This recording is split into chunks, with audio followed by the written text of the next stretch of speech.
welcome to Lorbeck Luxury Cars. I'm Harry and on this edition of the Friday Drive, I fit this, our 2018 McLaren 570 GT. The most luxurious in the 570 range, the 570 GT is deliberately designed to ferry its passengers in the most luxury possible in McLaren, while still retaining the performance from its 3.8 litre twin-turbo 419 kilowatt V8 engine. But let's not waste any more time talking. Let's just simply get this car on the road and see what she'll do.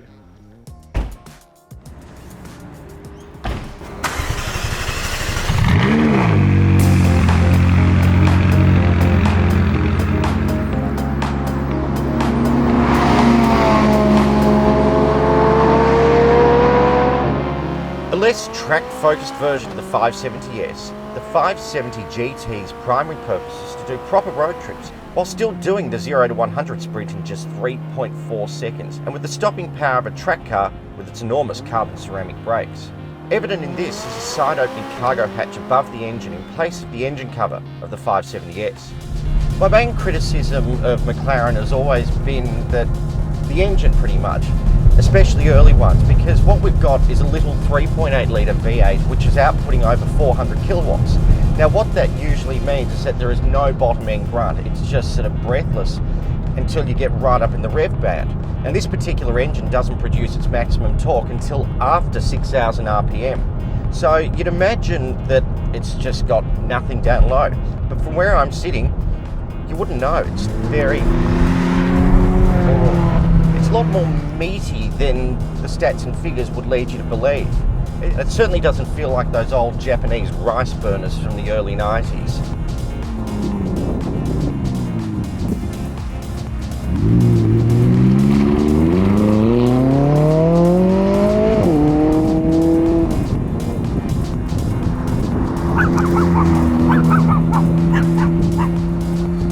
And the other thing, despite the turbos, it sounds really, really good. I mean, have a listen to this.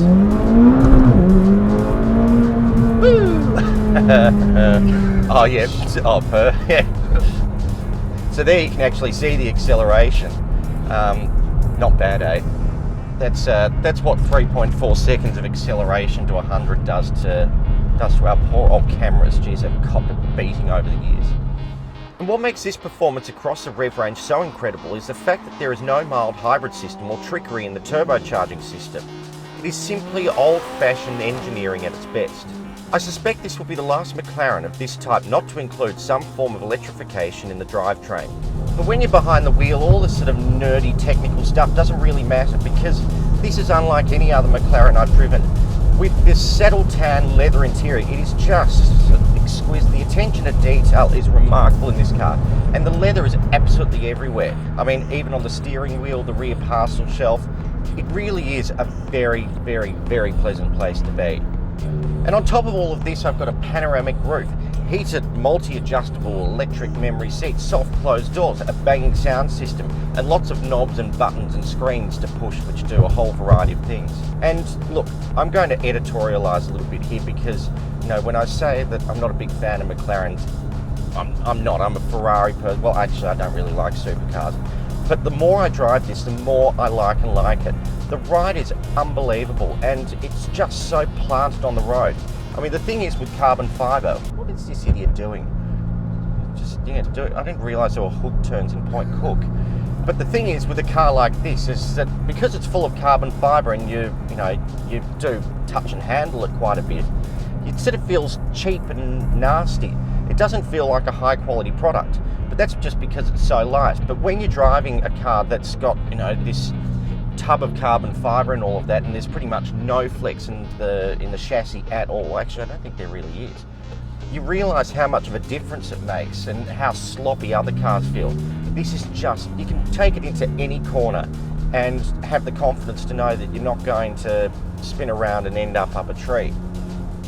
And the other funny thing is, now that we've pulled up and having a bit of a look at people around us, is a number of people taking photos of the car.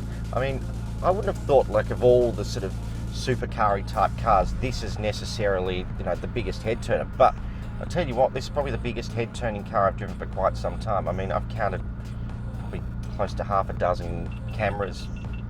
My God, everything is beeping at me. I think that was a GoPro, yeah. Pardon that. Yeah, and yesterday we drove the AMG GT-R Black Series, and I tell you what, I couldn't see anyone taking photos of it. Maybe it's because we were in the wrong, well, actually we're on the freeway the whole way, so very illegal to be on your phone. We'd never do something like that.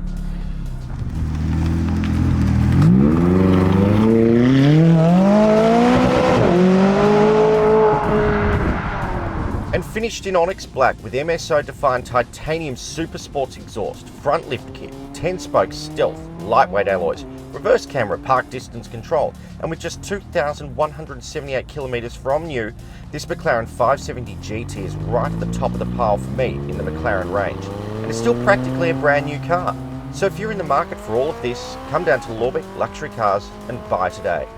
And at the moment, we're actually sourcing cars for our new Sydney showroom. So if you've got a special car that you'd like to sell, call 1-800-8-LORBECK for on-the-spot valuation, instant settlement, so we can add your special car to our growing collection up in Sydney. And as always, we'll see you next week. Wow.